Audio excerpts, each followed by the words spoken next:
ഒരു കാലഘട്ടത്തിൽ ആന കേറാമല, ആട് കേറാമല, കോന്നി എന്ന് വിശേഷിപ്പിക്കപ്പെട്ട ഈ നിയമസഭാ മണ്ഡലം 96-ൽ മറ്റൊരു കൊടിയും വാഴത്തില്ല, ചെങ്കൊടി മാത്രമേ പാറിപ്പറക്കുള്ളൂ എന്ന് പറഞ്ഞ ഈ നിയമസഭാ മണ്ഡലം ഇന്ന് കാണുന്ന കോന്നിയെ വികസനത്തിന്റെ കോന്നിയാക്കി മാറ്റിയതിന്റെ പേര് എന്ന് പറയുന്നത് അടൂർ പ്രകാശനുള്ളതാണ്.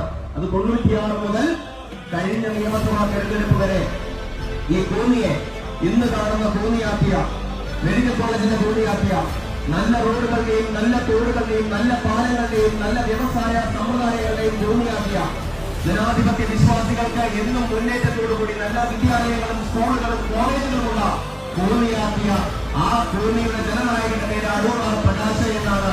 അത് KU ജയേഷ് കുമാർ എന്നല്ല എന്നുള്ളത് അടിവരയിട്ട് പറയുവാൻ ഞാൻ ഈ ഘട്ടത്തിൽ ആഗ്രഹിക്കുകയാണ്. എത്രയോ സമര പോരാട്ടങ്ങൾ, എത്രയോ തീവ്രോജ്വലമായിട്ടുള്ള പ്രതിഷേധങ്ങൾ, പ്രതിരോധങ്ങൾ ഈ കോന്നിയുടെ മണ്ണിൽ തീർത്തിരിക്കുന്നു. അതിന്റെ എല്ലാത്തിന്റെയും കാരണക്കാരായിട്ടുള്ള ഒരേ ഒരു പാർട്ടി എന്ന് പറയുന്നത് അത് ഇന്ത്യൻ നാഷണൽ കോൺഗ്രസ് എന്ന് പറയുന്ന കഴിഞ്ഞ 9 വർഷം പ്രതിപക്ഷത്തിരിക്കുന്ന ഈ സംസ്ഥാനമാണ്.